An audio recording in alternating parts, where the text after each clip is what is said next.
Ladies and gentlemen, welcome to another episode of Citizen Representatives Podcast. My name is Tyler. I'm here with my friend Adam. It is March 30th, 2021.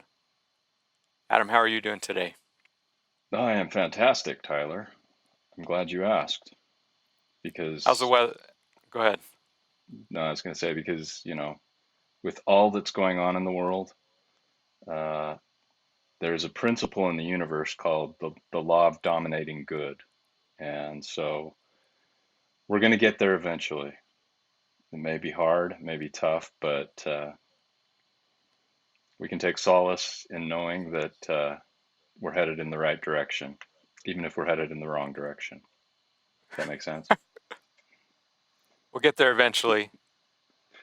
We In do. in the Lots meantime, of we lots of corrections. chit chat about the weather. So how is the weather up there? It's a bit frigid today. The sun was out, which was nice, but there was a chill in the air. And so I think we were probably, I don't even know if we reached 50 degrees here, but by the weekend it's supposed to be in the 70s. So this typical spring in Utah, right? Up and down, up and down. I asked because I needed to know if you were getting the new Nikes. That they're a little bit warmer. I don't know if you've seen these Nikes. Have you seen the Nikes? No, no. I buy Okay. Adidas. Oh, Adidas. Yeah. Okay, there's this new pair of Nikes that Nike didn't actually produce them. They were customized by someone, but they had images of the devil, and they were sold with real human blood in them somehow. Wow. Wow. And they sold out very quickly. In all of the shoes or just in like a couple pairs? So they customized these shoes. So I don't know how many pair they made, but it was a big kind of brouhaha, and it kind of coincided with the launch of Lil Nas X's video. Have you heard of that one too? I've seen a headline or two, so now you're putting context to it for me. Thank you. Yeah, so we've got Lil Nas X, who is the artist who came out with the song "Old uh, Old Country Road." Is that the song? Anyway, it's a very popular song, and it's really geared toward kids, and or at least his persona has been geared toward kids because it's a very upbeat song. It's kind of a fun song, and then he comes out with this music video with devil imagery and sexual acts and things of this nature. It's very disturbing, and Wow. he's just so proud of it. And so I don't think it really had anything to do with the devil Nikes, but it was just an interesting coincidence. So I was asking if you had gotten a pair. I know that you're really on the bleeding edge of hip hop Fa- and fashion. Yeah. Yeah, no, I'm an Adidas guy. Lionel Messi. So, t Team Messi. I don't have blood shoes. That's an interesting thing. I Stuff like this isn't helping keep people from, you know, QAnon type theories, right? This just feeds more of that. So whatever they're after here, I would suggest of course, that's probably their end game is to kind of feed those conspiracies and lead people down that path. But I don't know. I I've seen quite a few tweets saying the conspiracy theorists are right, and Alex Jones, I'm not following him as much as I have in the past, but Yeah, he tends to be right. It's just the timeline. So he may not right. be proven right immediately when he says something, but typically, you know, it takes a year or two or longer, and everyone suddenly is looking around going, "Oh, well, Crazy guy was right. maybe he was right." So Interesting. now are all these Twitter commentators offering to fit people with tinfoil hats and welcome to Nice. our side, and people talking about Yeah. they're talking about maybe those evangelicals had it right. The people, a lot of these people who talk about end times and the Yeah, Book of Revelation, which we may touch on a little bit here in a little bit, because yeah. you're, I know, an expert on the Book of Revelation, so we'll Indeed. we will possibly I get know to that. I know the guy that wrote it. Oh, do you? No. Okay. Inside Uh, track. so another question: have you started shopping for condos on a floating island yet? Oh God, for a minute I thought you were going to say condoms. No, I would never use a condom. I'm happily married. But condos, Condominium. condominiums. Your mother watches these, right? My dad, I know for sure, and I'm pretty sure my mom does also. Okay, with You apologies can say whatever you want. to the I'm gonna keep Merceds. my. You're gonna keep yourself in line. Yeah, but you're Yeah, associating with me. That's rough stuff. So, no. Um, condominium. Am I gonna buy a condominium on the sea? Sure. Yeah. Where do I get one? I don't know yet. I know that there's been talk about this type of thing for a long time, and like we kind of mentioned last time, there are going to be fewer and fewer places to go, and with what we're going to talk about today, with social credit scores and vaccine passports and just on down the list, there are fewer and fewer places that a lot of people will be able to go when when freedom is taken away, and it's very concerning. So Yeah, seasteading, which is the idea of putting a ship on the sea that's accentuated for living for long periods of time, or building actual islands or mobile islands and things like that. It's been floated around for actually quite a while. A lot of plans out there. Peter Thiel, who the founder of PayPal, and I think he's actually on several boards like Google. I'm not sure what he's doing hanging out there, but he's a big he's a libertarian, and has, I think, been associated with this idea of building or finding some place where you can actually establish a freer society, freer than what we've become in the last 50 years. Patry Friedman, who's the grandson of Milton Friedman, is also associated with some of these ideas. So yeah, I'm all for it. It'll take a lot of money, and um, but I hope the entrepreneurial spirit will somehow make that a reality for those that at least want to experiment with it. so it seems like they would start primarily with ships and just kind of tie them together, or maybe the ship would be big enough for a lot of people to live on. I know aircraft carriers, some of those can hold, the big ones can, it seems 5,000 people. Is that Yeah, ringing any bells to you? Like you can get a small town worth of people on these big ships. yeah. And Now, then of you've got course, technology that can monitor weather. You can move according to the season. So lots of possibilities there.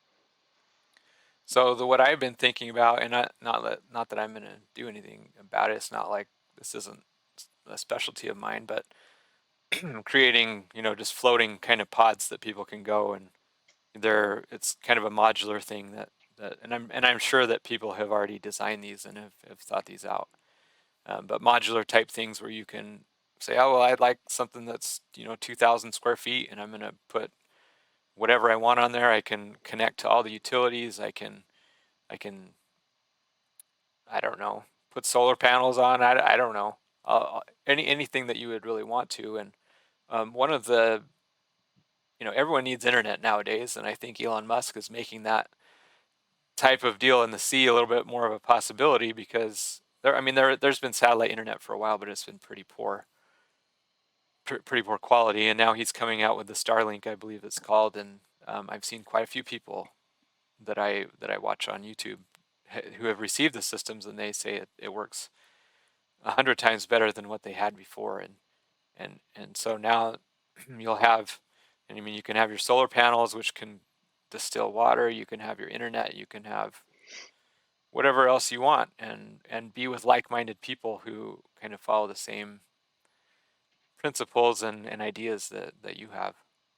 Yeah. So I mean, the Chinese government, I mean, they're pouring sand into the sea and building their own islands, right? Which I'm not sure we want to take a lead from their constitutions, but it's an interesting thing that you can actually take enough land and just pour it into the sea and make your own island. So lots of Well, different possibilities. I think they've done that also in what are those? Not Saudi Arabia, but one of those big flashy countries over there, and Qatar they've or Qatar, or Dubai it's or not Qatar, Dubai, I think is Dubai. the one that I'm Yeah, thinking of. it's like the They've wealthiest created country in the world. they've created some of these island chains, and they make them into very interesting shapes, and um, you know the dimensions of them are very, and just kind of the scale of them is very interesting. Yeah. So I know that people are working on this, and hopefully with citizen representatives we can buy us some time. The principles that we're advocating with citizen representatives itself is that we come together as people in a district and a state, and we come and help elect people to office, to public office, with the understanding that they will vote with the will of the people through a through an internet vote. And we're trying to make this happen so that we can have a little bit more control over what happens in our politics and in our the local and state politics that happens in our areas. There's really not a whole lot of control, and what kind of gets me is how little it takes to quote unquote buy off a congressman. I know you're not really buying, you're not bribing a congressman or woman, but Google and Facebook, they've spent in the past year, I saw they spent around $20 million. And if you divide that up between however many, there's 100 senators, there's 530 something around there representatives, so 600 something people. And when you divide that up, it's really not that much money that these people are receiving, and they end up just doing whatever they're asked to do. I mean, you know, they ask to jump, and the guys say, "Well, how high?" And it's very discouraging, and we're trying to make a difference and come together and spread the idea of more of a local presence, a citizen representative, and it's pretty exciting to be talking about these types of things. There's there are so many things going on. I mean, just like you were talking about before, there's just so much to ingest, and I don't know how much of it is just the increased connectivity that we've had as a people, or how much of it is, maybe that's just the baseline. Maybe there's always been this much intrigue and deception and just kind of corruption. Then we just didn't really know it because we didn't have the tools to spread the information. What do you think? Yeah, no, I mean, I think it was probably more concentrated, like you were limited in how much you could do, how much, eh, I mean, now you can connect dots to dots to dots, and the money may not come in directly anymore, right? It used to come in an envelope under the table at a restaurant to the congressman, or the lobbyist would support the congressman's family member, maybe give him a bunch of jobs for different people or things like that. It was more direct connection, but it was hard to prove because communication and surveillance was so limited in those days. But now you can connect the dot to a dot to a dot, and before you know it, it's nearly untraceable, right? And you've got benefits coming in from the far reaches of the earth, and you know sometimes it looks pretty obvious, but I guess it depends on who's got their eyes open and who's actually interested in looking too, right? So, but yeah, I mean, I think the means and the methods of influencing are greater than ever. But so is our ability to see that if we want to. There's so much more money in it nowadays with the size of these central banks and the ability of them to just create money out of thin air. and distribute it how they basically want. Yeah. And the Treasury, I mean, there's just so much to there's so many opportunities to for fraud and for people to take advantage of. And it's like you say, it's not always a direct thing. There are laws that these um, representatives and senators will pass that really that they don't apply to them. I, I don't know. You look at some of these people; they only make 100 something thousand a year in salary from their actual job, and they start in politics and they don't have anything, and then all of a sudden, they're living in one of the most expensive places in the world in Washington D.C. It's not like real estate is cheap there, No. and they have to have all those expenses, and they come out just incredibly wealthy. And a lot of that has to do with some of the laws that they pass and the crony deals that they do. And um, they can basically do insider trading. If I'm not mistaken, they get tips and know what's going to happen, and they make big moves. A lot of there have been books that have been written about this, and it's it's just so disheartening to see people working so hard. I'm not talking about the representatives now. I'm just talking about people like you and me. I'm assuming that you work hard, Adam. I Do you? I mean, I don't know. It's debatable, but yeah, no. I You I definitely try and earn my keep. I'm very grateful for what I have and want to keep that. And so yeah, no, so I we feel like I you, feel like I put in my effort that's yeah, more than necessary. and it's all in the up and up. I'm assuming I'm putting a lot of the kind of words in your mouth. I mean, you have a traditional job. I have a job. We work hard. When you see these people who their really only quality is to be able to smooth talk and just sweet talk people, and talk out of both sides of their mouth at the same time, get votes and really malign and slander other people in the process. And it's just so slimy. This is one of the trepidations that I had getting into this kind of political movement, is I just don't like it. Yeah. I mean, it's interesting to follow politics, and I do want to have an impact, but just kind of the sliminess of a lot of it is just, it turns me off. And Well, I thank and you we for want letting me drag you into it. to well, and we want to believe in people, right? We want to believe that they their campaign slogans and what they say when they're touring and campaigning. We want to believe that that's true. Um, and it's the rare politician that is willing to put themselves on the line and say something that contradicts what the majority might be saying or what the popular opinion is, even if it goes against their own party, right? We rarely see that, um, and so uh, and to be able to back that up with a cogent argument, not just okay, well, you're just being petty and you're just being Um, we know why you're taking this stand because you have a gripe against so and so or whatever. I'm not referring to anybody in particular in Utah, but anyway. So yeah, back to the main point that yeah, we want to believe in our politicians. We'd like to believe that they're doing the job, but they're not. The vast majority are there.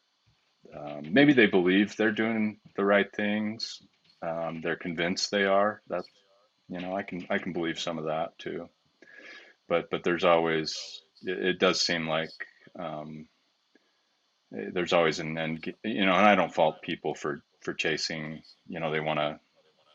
They get on that platform. They have a voice. They gain their voice. They're able to articulate their ideas, and suddenly they become a talk show commentator or host. And I don't fault them for pursuing that because they did their service. But what are they doing while they're in office? And citizen representatives is a way to hold them accountable for that time. And I think it's a really valid and needed um, even if it morphs and becomes, something a little different than we imagine right now. I think the idea of holding our representatives more accountable than they are currently is certainly worth pursuing, and something worth, you know, speaking about, and trying to encourage and get other people to support that. I mean, who who among us that votes, I got to believe 80% of the population would be totally on board with this, if not more, right? Yeah, Yeah, we let's hold our representatives accountable. What's so hard to, fathom about that's such a that's not such an imaginary idea. I think we all want that.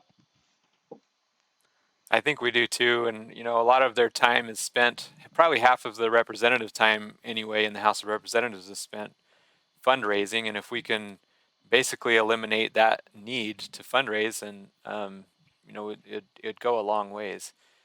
We tend Yeah. to just cross our fingers and help elect someone, and then then we go, okay, well, what am I going to do? We got to wait another 2 years or another 6 years in the case of the senators, and you know it's it's dumb. So we can go the citizen representatives way, or maybe we can go the way of the Chinese social credit score.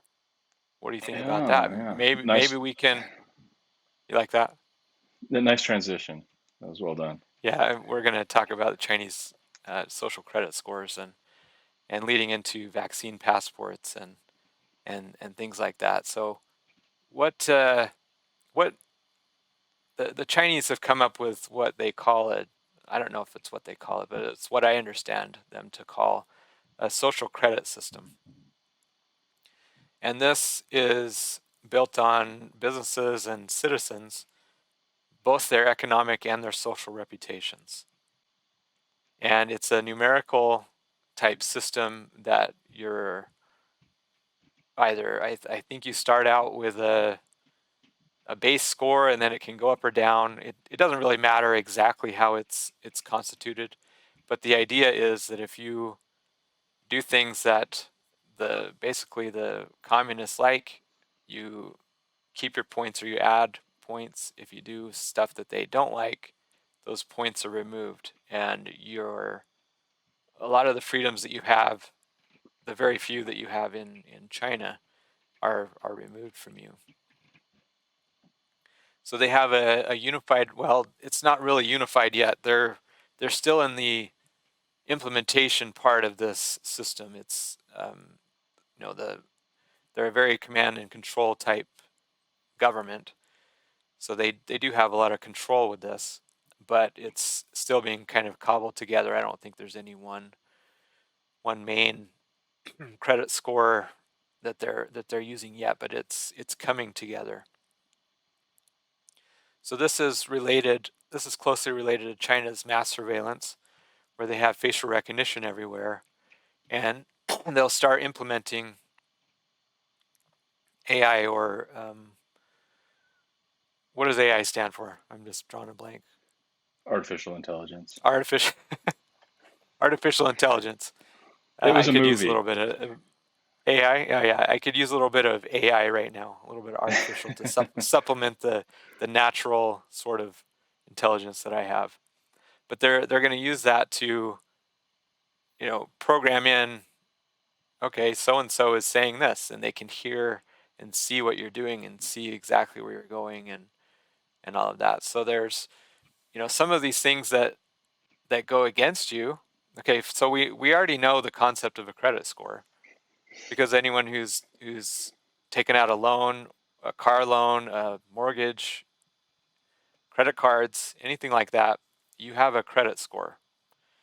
So the credit score is based on your credit history and how good of a payment history you have, and have you ever defaulted? Have you ever declared bankruptcy? Have you ever missed payments?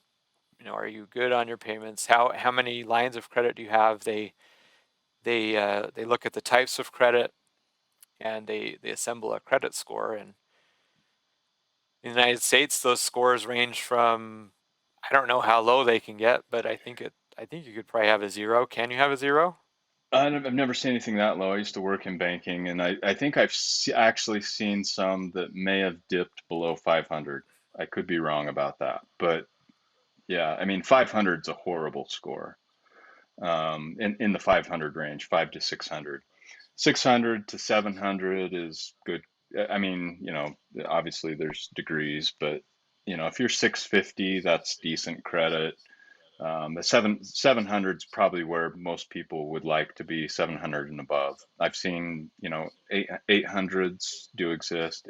I think, I don't know if 830, 840, 850 might be the high. So Okay. yeah, anywhere between 800 and 4 something, which would be dismal. So not to brag, but mine's in the 800s. So I Woohoo! know. Of course, I don't have a mortgage at this time or renting. We don't really have any loans. I mean, we have credit cards, but Yeah, no, I um, mean 800. I mean, if you limit how much, um, what's the word? You limit the credit lines. You don't have too much. You got to have some. You make your payments on time. Over a 5-year period, you're going to end up in the high sevens or eights. I mean, it's not hard to have decent credit, but life happens. People encounter medical hardships, financial hardships, loss of business, and then other people live beyond their means, and so yeah, I mean, there's a range of problems, but yeah, it's not that you're not phenomenal, Tyler. Let me emphasize, you're 800. Go ahead, pat yourself on the back, and thank you, that's a good thing. thank you. And now it wasn't always 800. Now we had a we had a rough patch around 2008, 2009. We lost our business. I had a bunch of credit card debt, and I had to basically let all those credit cards go. We eventually settled them, so I did end up paying them off, but it was at a fraction of what I actually owed. And so we did settle them. My credit suffered for a while. The current laws in the United States, I believe, are anything over 7 years old drops off. So luckily, it's been. Yep. If you would have talked to me like 3 or 4 years ago, some of those things would have still been on there. But Yeah. now it's a clean slate, so I'm good now.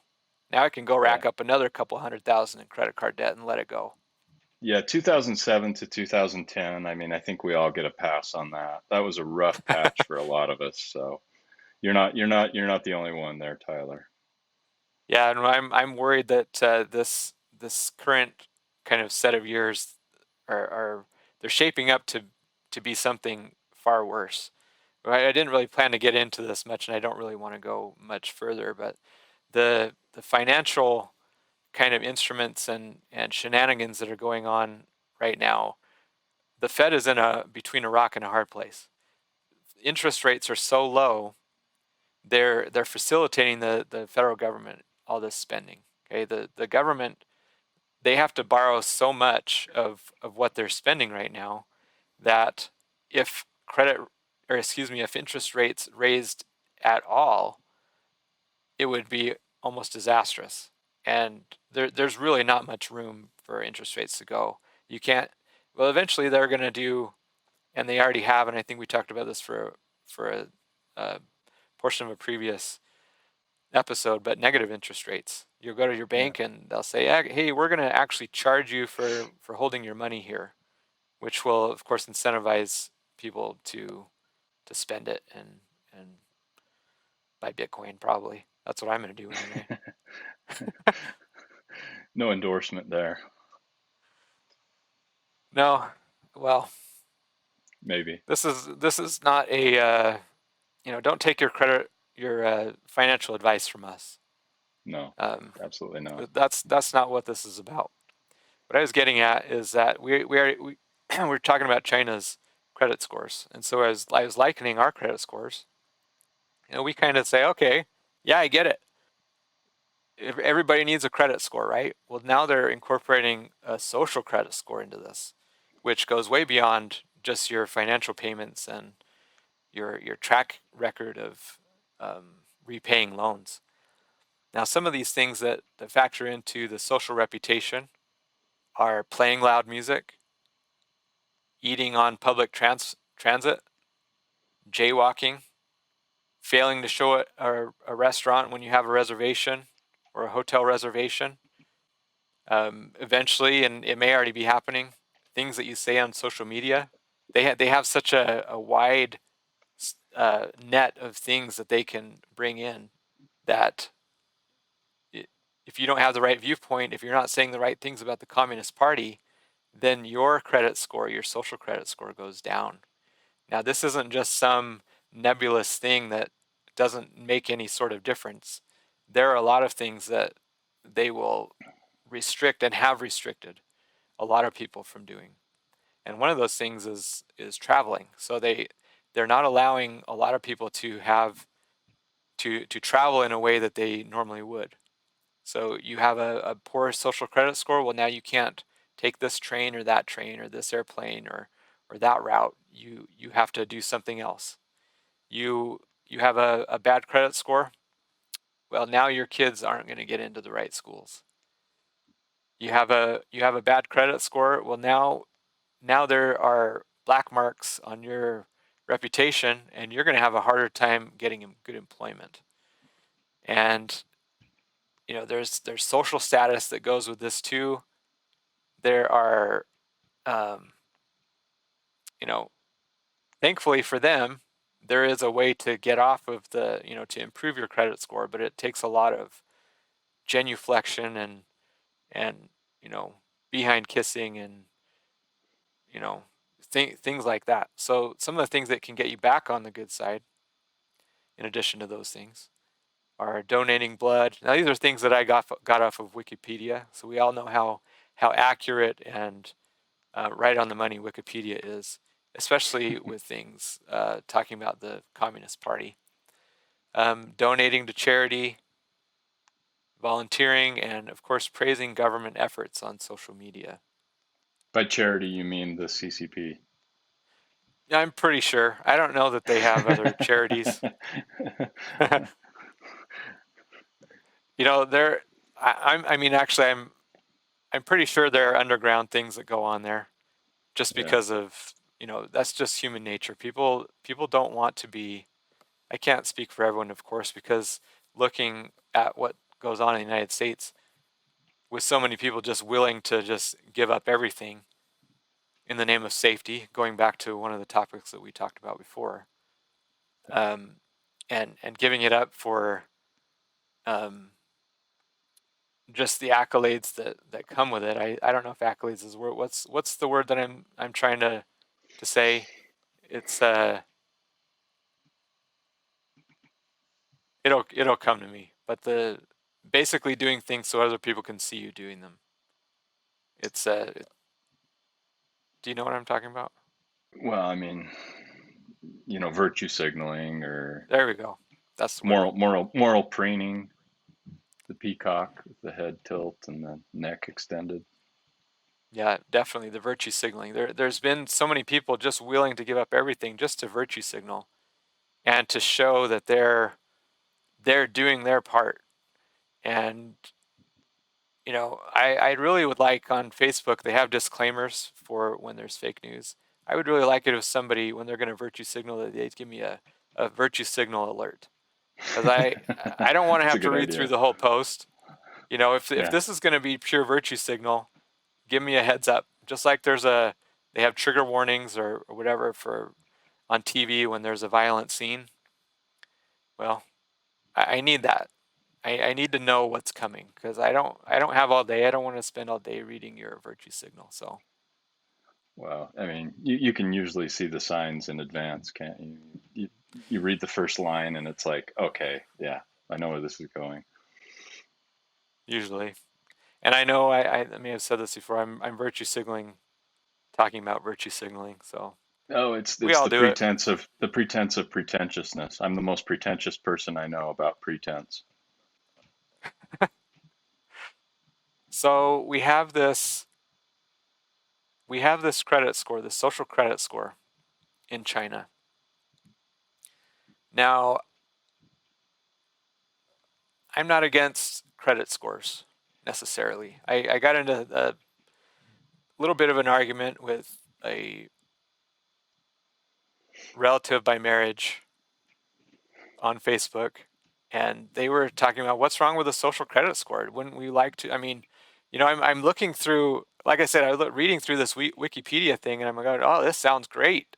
Now I'm going to know, if that guy's a jerk, if that guy's a flake, who should I get into business with? And in some regards, it's not a bad idea. Now talk me out of it, Adam. Oh, I mean, by whose rules? Who is God here, right? Who decides what is good and what is not good, and who gets to judge that, right? How does how are they arriving at A plus B equals C? Um, you know, if I have this is just an invitation to make people, like you said, I mean, people can gain credit to get back into the good graces of the CCP in China. Well, how do they do that? They do that by conformity.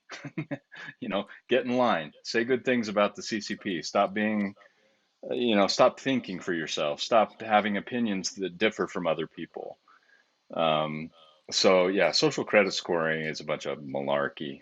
There's nothing good that can come about it. I mean, I think each of us needs to judge for ourselves, um, the people around us, the people online, the people that we get our news from. Each of us needs to have our own barometer for how the information that's coming from that source, and it shouldn't be, and it can change from week to week, right? Just because Tyler said something that was maybe a little off last week doesn't mean he's not going to say something that's spot on this week. And so why would I want to deduct him 15 points and he only gains 2 points for saying something nice the next week. It shouldn't be penalizing like that. I mean, I think we're all capable of making our own judgments about, uh, you know, our associations without some moralistic government, quasi-government, godlike arbiter of everything that is good. That just that doesn't exist. So why why would I want to take another human being or a bureaucracy's opinion for what might be good? Does that help? Yeah, thank you. Now, like I said, I'm not against credit scores per se. Okay, so let's talk about It's some instances or some differences, examples. yeah. Some examples, okay? I have an eBay account, and I have, and again, I'm going to be bragging here, like 800 something feedbacks, and they're all positive. So I've got a pretty good reputation on eBay. It's a 100% feedback score, Yeah. and okay, so I've got a good eBay score. I've rented some Airbnbs before. I don't know what my credit score is on Airbnb, but I think it was positive. I paid my money. I was quiet. I did, you know, I was a good tenant, so to speak, for that period of time. Okay, so I've got Airbnb, I've got eBay, I've got an Amazon account, which has a good rating. I've got I've got my actual credit score. I've never taken an Uber, but people have Uber scores. Their so-called Uber score there. I'm not against those types of things. What I'm against is uh, combining all of those into one, where everyone can see it at once, and then adding things that are completely arbitrary and subjective onto there. Right. Yeah, those are all transactional things, right? Like, so you have a contract with each of these companies or these persons. That's transactional. That's pretty basic business versus, well, how do you feel about, for example, vaccinations? How do you feel about that, Tyler? Oh, do you? Well, on our scale, you don't get a 10, you get a 2 because you have the wrong opinion about this issue. So that's where it gets less, where it's not transactional. It's what you believe, it's what you think, it's how you process information. That's where it's tricky and destructive. Right. So these people, they go through your social media. You have a like of a particular person, let's say. You've liked someone's page. Well, now they can go and now you're associated with so and so who said this or that. Now you're now you're kind of tainted, and Right. it just goes on from there. Yeah. And I may have only liked that page just because, um, they had a friend of a friend, and I was trying to be nice and trying to, connect and say, hey, you're a nice person. It had maybe nothing to do with their other opinions that they express on their page. It was just they made a nice post in one instant that they're associated with other things. Well, I can't be held accountable for that. I just liked this one particular post. Exactly. And so a lot of times we don't even know who the person is. We don't know, you know, and we shouldn't. We shouldn't care if they have a specific thing that they talk about that we like. Okay, I like this specific thing that you're talking about. Like or share or whatever. Now, you see it on Twitter, retweets do not equal an endorsement. So just Right. because I retweet you doesn't mean that, and it should be that way with everything, but It's unfortunately, not a wholesale endorsement of whatever the person thinks. yeah, and unfortunately with what's going on nowadays, it's smearing by association, and people are putting these labels on everyone that it just doesn't belong. It's wrong. Yeah, and again, it's not transactional, right? It's not about a contract. It's not, did you do A plus B, did you meet the contract or did you not meet the contract? We had an agreed upon contract. Did you meet it or not? That's a pretty simple equation. You either did or you didn't. But these other things are very, very nebulous, very arbitrary. And that's what a lot of these things come down to is what this is what happened a lot with the argument when they were um, drumming up support to pass Obamacare and with the mandate. Now, I was very against the mandate. I think the mandate, even though they ruled it constitutional, I think that it was super unconstitutional Yeah. to go to tell me that I have to buy health insurance from a private organization like by force or face a fine. Right. Just for existing, I have to now spend money. That doesn't ring true to me. That idea. Okay, so that's beyond the point. Well, it is part of the point. And they say, well, you have car insurance, don't you? Well, yeah, but I don't have to have a car. Like Right. I could live in a big city and not have a car and not have to pay car insurance. Okay, there are these points that are very important that make the whole difference. It makes all the difference. And like you're talking about, the credit scores that are transactional in nature, that are kind of a business deal that are objective. Well, they're not always objective, but it's more You agree, concrete I than agree. just, yeah. It's like, okay, did I hold up my end of the bargain? That's Yeah. kind of what they come down to. And did you hold up your end? And if Yeah. not, there's a scale of 1 to 5 stars. Okay, well, I only got 3 stars this time, but I got 5 stars all the other times. Maybe it was a one-off deal. And so that's anyway. These details make the difference. Now we're going to start talking about how this comes into play with um, China has implemented apps that are related to COVID. They're basically passports. They have, I don't know how everyone has a phone because I read some statistics in the US today. Something like 18% of people don't have smartphones. So I don't know how they would do this, if they would give one to everyone, or I don't know how they accomplish this. But you have a cell phone associated with your identity, and you have a green, yellow, or a red score based on a number of factors that nobody really knows all of the factors. If you have a green score, you can pretty much roam about and do things as you normally would. if you have a yellow, there are restrictions, and if you have a red, you have to stay inside. And I think that they do contact tracing, so they can tell who's been infected and if you've been close to them for a certain period of time. And they can say, okay, well, you were next to this person for 5 minutes and in the bus, and now you have to quarantine. But a lot of times you don't even know. You'll get, your phone will update and you have a red and you don't know why. It doesn't always tell you why. So and in addition to this, these Chinese systems share a lot of this information with the police. So that's scary to me. Um, in certain areas, it's impossible to get around without the app. So you have to be able to show this app to get on the subway or the train or to go to the grocery store or do whatever you need to do. So this is again a system that was set up in China to help curb the spread of COVID. Now, Adam, this sounds like a great idea to me. Now, why would it not be? Like, don't we want to stop the spread? This is another softball question. Lobbing them up there.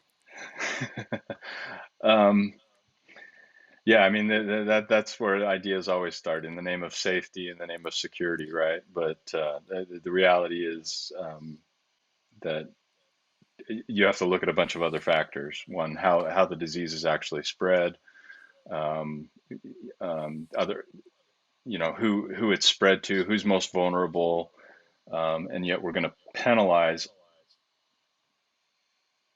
all of the population based on a percentage of the population that may be vulnerable to this.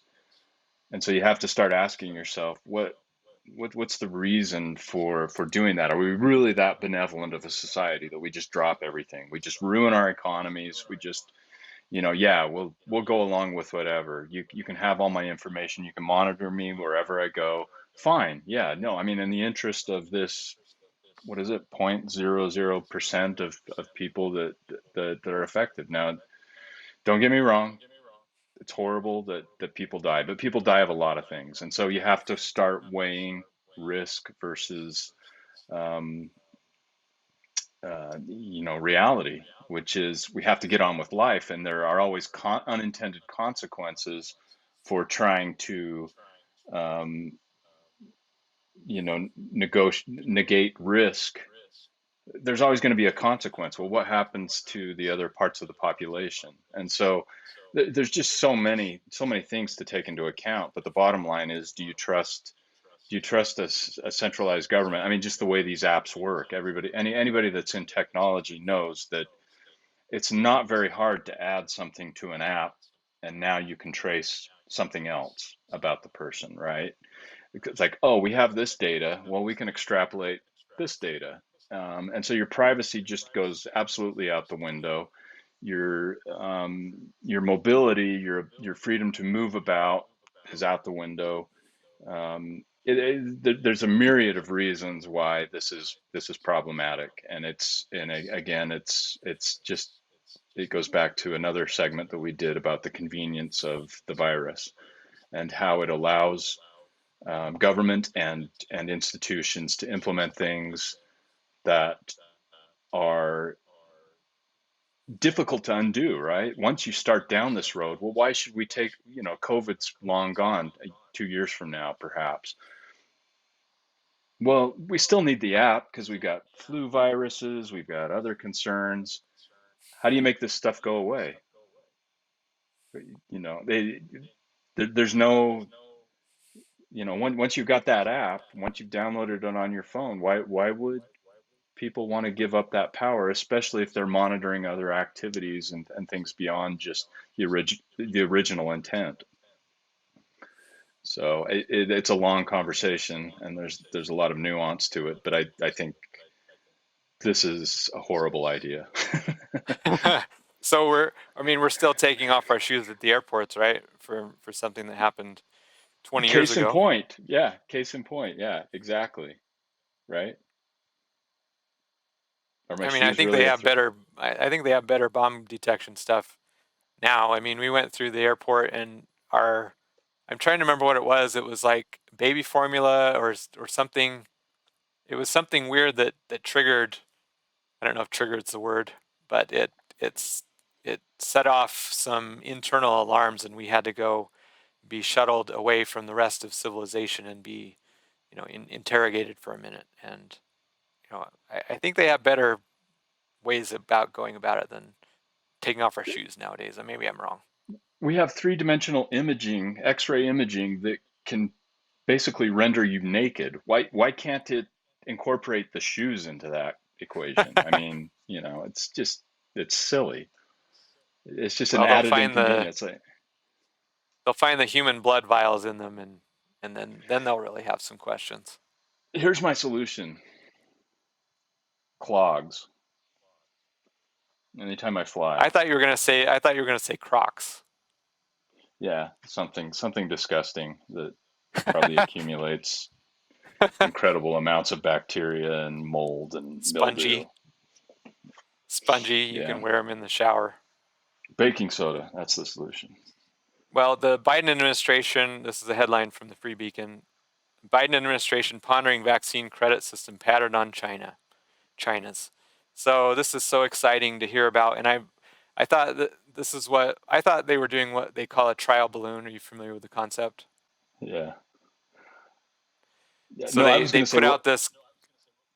Go ahead. So a trial balloon is when somebody puts out something kind of pushing the edge, and just to see the reaction of what's going to happen. So I was hoping that this. I mean, I've been hearing about a vaccine passport for a long time. And so I don't know if this was really a trial balloon or what, but they're putting it out there. Yeah, well, and in the same breath, I mean, the two articles that you referenced to me today, the New York Times, they do a report about China and their social program, their monitoring application, but then as if it's a bad thing because China's doing it, but then the Biden administration's floating this idea at the same time. So there's a little bit of a disconnect there. Like, is this, we want to say it's a bad thing on one hand, but yet, oh, maybe, yeah, this could be very useful. So they're talking. There's this Twitter user A Slavit. I think he's part of the CDC. They're doing an end around. The government doesn't really want to be involved in making these vaccine passports. They kind of want to outsource that to the private companies. So it's not something that quote unquote the government's doing. It's something that private companies are doing. And so you're hearing more and more about it with the airlines coming together with some sort of vaccine passport. And New York, I think it's New York City, not necessarily the state, but they're the first to come out with a vaccine passport, which they call the Excelsior Pass, excuse me. And this was the funny part. It says the app won't show any health information when scanned. It'll only show a green check mark if the person has been vaccinated or tested negatively, or a red X if they haven't. As if those things aren't health information. Yeah, Okay, oh, I can't tell you if I've been vaccinated, but my green check mark will say that I have. It's like, did they read that sentence when they put that out? Okay, probably not. I'm glad that I'm not the only one who found that a little bit humorous. This is my vaccination schedule, but it's not sharing any sort of health information. Okay, Right, right. but I don't. Anyway, so let's see on my notes here. Now we've gotten into an argument about, not Adam and I, but just I'm talking generally. There's a big there's a big discussion right now around voter ID, and Georgia passed a law that seemed to strengthen some of the voting laws around elections. And if you look at some of the ones that are in question, about the giving the water and things like that. That's already a national law. Okay, they're taking a lot of these things out of context and making it seem like they're gonna force people to die of thirst in these lines in Georgia or something. Okay, there's no reality to those things. They are able to give water. What they're trying to avoid is to give electioneering materials. A lot of these people were giving bottled water, which had vote for me or vote for this or vote for that. I've read of people giving out gift cards, iTunes gift cards. Okay, they're trying to avoid kind of this soft bribery for votes in line Right. and in electioneering. Okay, so the argument is okay. There's the Democrats are so against these voter IDs that they these are now the new Jim Crow. These laws that they're coming out with are new Jim Crow laws to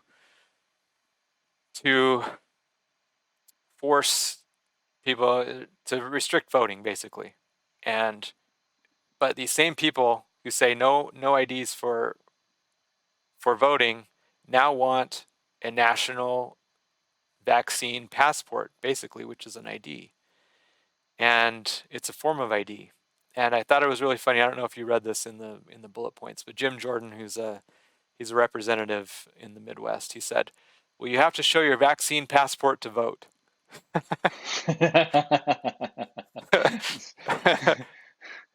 Yeah, So, probably not. okay, no, it's like Because okay, I got you there. kids are in school at the border, but they're not in, every other. There's so many just I don't know if oxymoronic is the right word, but just kind of weird things that are going on. The like Adam was alluding to in California, the schools are shut down, but they've sent all these teachers to San Diego to teach some of the migrants who have crossed the border and now are in limbo. And In-person uh, class teaching. in-person class No teaching for problem. the illegal immigrants, but the actual American kids who are there, sorry, you're out of luck. And so But they're just at least they have thermal blankets, even though they're packed like, sardines into a. they're packed like sardines. Places that were originally designed to hold 1,000 people now have 10 times that many people there. It's just so just the hypocrisy. And So are you gonna the have to? audacity. I don't even think they care about hypocrisy anymore. It's just the audacity that they do this stuff. They don't even care about the truth. They don't care how it contradicts or how it looks, because they know the media is in their pocket and they can just do and say whatever they want. Okay, I'm gonna try to find a quote real fast. So you talk for a minute. Oh, what do you want me to talk about? Okay, so it's the basic quote is from I think Solzhenitsyn. Is that how you pronounce it? Are you familiar with this writer? He was in the gulags. Oh, okay. So Jordan Peterson talks a lot about him. He analyzes a lot of his work, and the gist of the quote was, "We know they're lying. They know they're lying. They know that we know they're lying, but they still do it." Yeah, And so all these people, I mean, it's just like, yeah, I know you know I'm lying. I'm still gonna say it because that's what I do. I yeah. mean, Adam Schiff is the first one that comes to mind when I see this because that guy, I mean, I don't trust anything he says, and Yeah. he I'm was not one of sure he's the. Go ahead. I'm not sure he's human. He was one of the major propagators, if that's the right term, of the Russian hoax, the Russia Exclusion hoax. So we have a major blow against freedom if these type of vaccine passports come about. Now, this is not making a commentary on vaccines themselves. Now, can you be pro-vaccine and anti-vaccine passport? Absolutely. Yeah. I mean, I personally, I don't really care about a vaccine that kills just such a small portion of society. I think if a small portion of society, especially the one that was rolled out so quickly without test trials, the way we normally do it, I mean, aside from my own views on vaccination, I think if you're a believer in freedom and the ability to make choices about my choice, my body, my choice, right? Where we've heard that. If you're a believer in that freedom, then uh, I think you should be able to say, hey, I think you should get a vaccine. I think you can promote it. I think you say it's a good idea. Why don't we do that? But let's, mandating it. Yeah, that's over the top. I hope there are, and I believe there are people out there like that. In California, there used to be religious exemptions and a number of other exemptions. Now it's almost impossible to get any sort of vaccination exemption in California. California, of course, leads the way in a lot of wrong ways. There's so many things that they do that you're just like, why? Why are you doing that? Now everyone is coming to my town because they can't stand it there anymore. Yeah. I know I talk about it all the time, like I'm bitter, No, it's and it's the I book of suppose I Exodus am. going on there. I suppose I am. So, of course, Ron DeSantis, is that his name? Ron? Yep. Now that I'm saying that out loud, it's like, is that his name? The Governor governor of DeSantis. Florida, the governor of Florida, who I'm actually very impressed with. He's come out and said that he's going to do an executive order to ban vaccine passports, and I don't know what that means. That Am means you and I? I can vacation in Florida at least. Well, we might I have don't know if we to can. hitchhike there. We have to. We might have to drive there, and we may have to bypass a couple states on our way. I don't Well, we know. might go down through Mexico. We might have to catch a, you know, do like the Cubans do and get a floating raft and float on over there. Yeah. But I guess And we thus we come have to full do that. circle so that we can get our city on the sea. Oh, we can just start right there in the Cancun area, and it's very nice there. It's Actually, it's great pretty weather. muggy, and no, It's it's it's like humid. nasty. I mean, do you get used to it? I don't know. The hurricanes. But if you can move around a little bit, it's a warmer ocean, so that's nice. Kind of avoid the big bad storms. Yeah, So again, the vaccine passports, I'm not a fan. Now again, I'm not making a commentary. Oh, okay, I'll make a commentary on the vaccine. They if they're showing actually pretty good results with a lot of them. Okay, sure. I'm not denying that they a lot of the data shows that they're effective. But what data are they showing? Like I don't know. Like I Or haven't delved into it enough. what data are they showing? Anyway, that's another issue, but go ahead and make your So point. so so somebody, I can't remember who was talking to me about it, said, well, they've put in. I said, well, they normally take years and years to develop these vaccines, and someone said, well, they've put so many people on it. It's basically been years and years of development for these vaccines. Just between it's spread out over more people, so they can do it in a more concentrated time.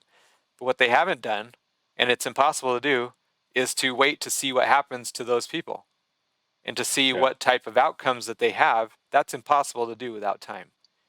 And if it comes about that these vaccines are the best thing since sliced bread, well, maybe I'll get one eventually.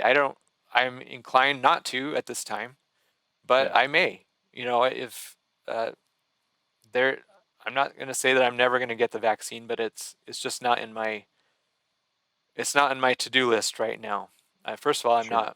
I'm not in the group of people who are vulnerable to this. I saw Scott Adams, who's the Dilbert guy. He he tweeted out something today. If we would have if we would have kind of protected or stayed away from the obese and people over 50, we would have saved something like 200,000 lives. If we would have protected them, the elderly, if we would have not had a New York mayor, excuse me, or governor who basically had a plan to get all these people in the rest homes. and they Right. had no recourse. And there were literally a floating hospital there to use, and it went unused for political reasons. Yeah. There was plenty of hospital space for these people, but they were, we if we would have done these things and protected the people who were vulnerable, we would have had a far better outcome than we did. If we would have been open to a little bit more alternative, it seems to me that when you have kind of a pandemic and people don't know what's going on, to me anything should go. Anything goes. Like you want to, you know, grind up some herbs and spices and sniff them and, or do whatever you want, make an herbal tea. Like anything should go. Sure. And they they silenced the voices, and many of these people were medical doctors. They had a very good track record of helping people avoid dying from this COVID and reduce the symptoms tremendously. And it was all politicized. And there's still perverse incentives right now. There's these incentives for hospitals to admit people and put COVID on there because they're paid more. I don't know if that's still the case, but I do know that I read plenty of reports that was true. Right. And it's just so disconcerting. I say that word a lot, I Yeah. apologize. But on the vaccine thing too, I think it's important to mention that it's it's very easy to, especially when whole community is invested in this and everybody wants, oh yeah, that'd be great if we had a fix all for this, right? Just get vaccinated. One thing, it hasn't changed anything. You still got to wear your mask. You might as well double mask, and you might as well triple mask while you're at it. And you can't see anybody. So yeah, okay, yeah, the vaccine's really great apparently. But the other side of that is that to prove vaccine injury or vaccine death is really difficult. And there's no incentive to try and track that or honestly, there was a case in Utah of a woman who died within, I think, a day of receiving the vaccine, healthy, young, apparently. Um, and they were going to do an autopsy, but I mean, one of the doctors was saying, look, unless they die within seconds of receiving the vaccine of the anaphylactic shock or anaphylactic reaction, and you can concretely say, yeah, something just happened in the instant.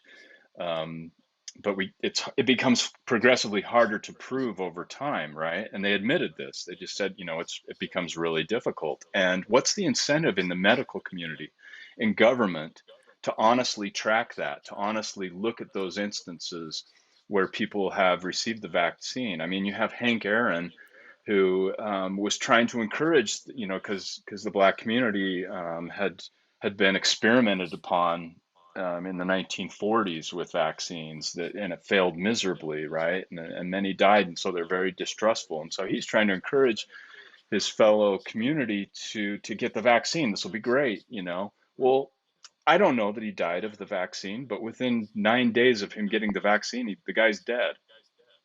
And by all, for all intents and purposes, he seemed healthy. Yeah, And there are other examples of personalities. I mean, I read the obituaries daily because I'm a morbid kind of person, but I see died unexpectedly, and they're in that 65 to 90-year range unexpectedly, and but they don't give a cause of death, and it just leaves me wondering. And so I'm not saying that the vaccine doesn't create some immunity, it doesn't help overall, but what's the risk, right? And especially if you've survived a year without the vaccine and without contracting COVID, and now you're giving up that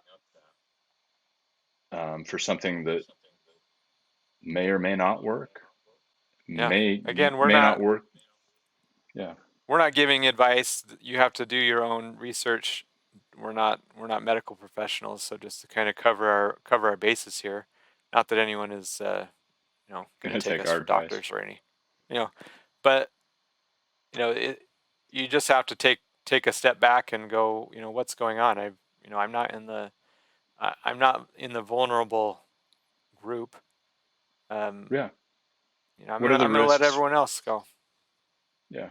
What are the I'm gonna be real a gentleman and risks? let you go first.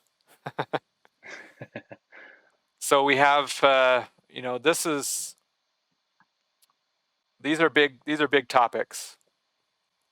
The social credit scores. Social credit scores are coming to the United States, whether we like it or not. Now, I don't know how far a vaccine passport will go. It just seems that the so many people are skeptical about the way that everything's been presented in the past year or so that there's just very, very much hesitation. There's a lot of hesitation to people to go forward with this vaccine. You know, people who were, you know, have all their vaccines. Their kids have all their vaccines. My kids have all their vaccines. Yeah. It's not like we're quote unquote anti-vaxxers. You know, we're just being a little bit more educated right now than we have been before. It's they're they're I just don't know how it's going to work when you have I'm gonna guess 30 to 40% of the population who's going to say no, I don't want it. You know, how is a business going to survive when 30 to 40% or probably possibly even higher than that are going to say, well, so okay, I guess I'm not going to you, or Yeah. okay, you know, whatever. Or does I don't everybody know. just give in and just get the vaccine and then, you know, If someone has like a saline deal that they is that against the law for me to ask for, so solicit to a solicit, vaccine? like, yeah, get me my vaccine papers, but I want some saline water in my veins. Just go ahead and squirt that in the garbage. Yeah. So, you know, we've been talking about a lot of things that they're talking about the mark of the beast. So, what now we don't have a whole lot of time, and so I'm going to give you like 2 minutes, Adam, to give tell me about the book of Revelation, the mark of the beast. Oh, really? Well, um, the mark of the beast basically says that we give over. I mean, a lot of people equate that to some dastardly beast. You know, they look at the book of Revelations and read about, oh, the sign in the hand, and we're gonna have computer chips and things like that. Well, some of that could be a physical, you know, an actual manifestation. But I think what it's really talking about in principle is the idea that that we are humanity is the mark of the beast, right? When we give over our choice, our free will, our decision making abilities to another authority that doesn't that hasn't earned that degree of you know, even if they have, um, uh, you should never give over your free will to another authority, unless they have earned that respect to listen to that authority over a period of time. So yes, we need leaders, we need teachers, we need people to give us information so that we can make decisions. But ultimately, that decision has to come from you. And when we give that over to an authority and they say, well, my gosh, this authority is so great. Whether that be a political leader, a spiritual leader, a you know, somebody in business, your boss, whether that's a family member that may be really well respected, a book that you've read, and you just take it, you know, you just take it wholesale. Well, this is the end all. Yeah, let me see what my book says, because that's what I'm going to go with. Anytime you give over your free will wholesale to anything, and you're not truly looking within and saying, is this really, have I made an educated decision, you know, to the best of your ability, because everybody's got different abilities to perceive, and absorb information. If you're not looking at each instant and each issue on a case by case basis, and you're just giving yourself over to, well, the experts and the authorities say I should do this, so I'm going to do this, then we wear the mark of the beast when we do that. And I think it's safe to say that all of humanity at some point in their lives wears the mark of the beast. And most of us wear that mark regularly, right? We give over too much of our own free will, our own ability to make decisions to outside authority that perhaps doesn't have our best interest or perhaps doesn't have all the information that's needed. And so I think the some of these things have an ability to manifest, and I mean vaccine um, passports certainly conjures up imagery of Revelation 13:17. Is that and I don't know. the number of the beast is 600, three score and six. I think that can sound a little bit spooky, but there are some good writings out there about this and what that actually means. And the basic principle that I've been trying to say is, look, everybody, look within, examine each issue. Don't take just because you trust an authority, even if it's a spiritual guru that you really love and think would never lead you astray. Don't ever give in to that. Always look within. Always trust your to the best of your ability, your instinct, your intellect, and try um, and make decisions for yourself. Don't let somebody else make decisions for you. Well, that was fantastic. Thank you. I think the idea is, we have this idea of the numbers written on our foreheads and on our hands, and that represents turning our thoughts over to someone who hasn't earned it. That represents turning our labors over to someone or some entity that hasn't earned that right. And we this idea of the beast and the mark of the beast has been going on since it was written. It's just, we tend to try to externalize things that we see in the scriptures and put things that are very things that we can see and non-abstract ideas, and we try to put them in those terms a lot of times, and so that turns people off from the scriptures and really getting an understanding of what's going on. And I think you did a really great job explaining explaining the beast and um, you know not turning over your sovereignty, your God-given ability to choose and to make decisions. And that's one of the great commandments is thou shalt not have any other gods before me. Yeah, And when we do that, when we cede our ability to make decisions to someone else, that's a grave it's a grave thing, and it has implications for a lot of people, pretty much everyone in the world. We all have we're all under this spell, so to speak, in one way or another. It's just whether we recognize, is we think you and I, Adam, we think that we're out from under the mark of the beast. So at least I do in certain respects. But there are plenty of areas in my life that I like. Oh yeah, okay, let's do that. yeah, yeah, yeah. You can always catch yourself falling into that trap if you're it takes constant vigilance and constant introspection. So now back to citizen representatives. I don't know like how what we're trying to do. We're trying to educate people on kind of how to make decisions. Not just we're not just trying to spread the idea that we should come together as citizens and elect representatives and senators with the assumption and the understanding that they vote with the majority. We're trying to educate people too. Now, citizen representatives itself is not a partisan thing. Adam and I tend to have our opinions about things. But if we're in California doing this, it's going to be people in California voting on bills. If we're in Utah, like we are, it's going to be people in Utah voting on those type of bills. There's just so many things that this that we're trying to do. I mean, the idea is simple. There are a lot of implications and ways that this can be applied.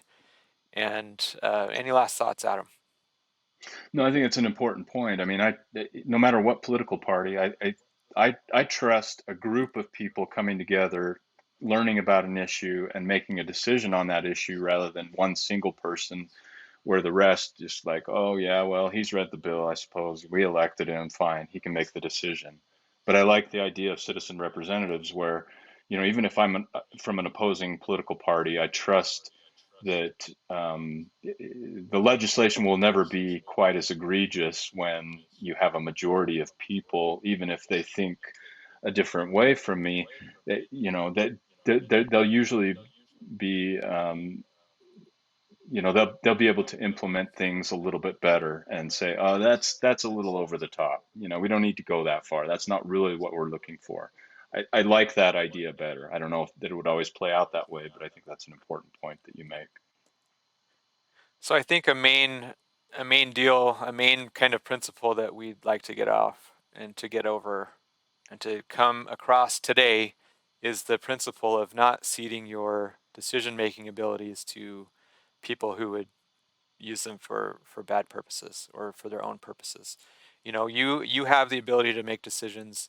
You should use that ability. Use your head. Use your, when somebody's saying you need to do this because I'm a doctor. Well, okay. Well, let's say that you weren't a doctor. Like what? Like, tell me exactly why. What What's your reasoning besides just because I'm a doctor? What's your Right. reasoning besides because I'm Dr. Fauci? Yeah. What's your reasoning besides we're the government and you need to do it? Like, Right.